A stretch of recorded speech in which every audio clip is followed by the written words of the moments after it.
bouquin en tout cas. Alors justement, Simon, on a l'exemple aujourd'hui par exemple de Sofiane Pamar qui joue de la musique, qui joue du piano et on va le voir pendant des heures à un concert.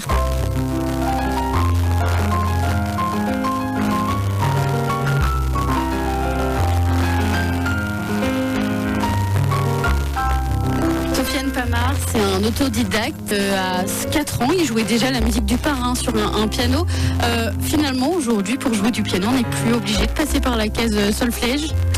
Je pense qu'on n'a jamais été obligé de passer par la case solfège en fait, même si ça permet d'ouvrir un peu plus, c'est-à-dire de faciliter les échanges. On parlait justement de partage avant, finalement le solfège permet de faciliter les échanges avec les autres musiciens, avoir une langue commune en fait. Mais en soi, c'est l'âme qui parle.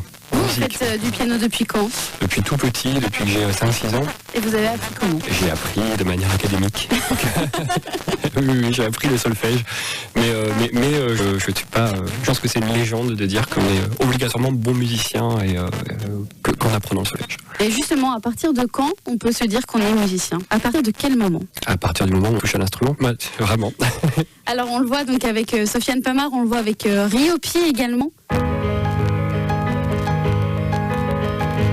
Ce sont tous les deux des artistes autodidactes qui ont appris tout seuls, sans solfège, et qui aujourd'hui, on a l'exemple de Sofiane Pamar qui fait un titre par exemple avec Sia sur Gimme Love. On s'aperçoit finalement que ce n'est plus un instrument qui est destiné qu'au classique. Non, effectivement, mais c'est plutôt une bonne chose parce qu'en fait, justement, ce fait qu'il soit autodidacte a apporté une dimension très naturelle et je pense que c'est pour ça qu'ils sont aussi célèbres aujourd'hui. C'est que finalement,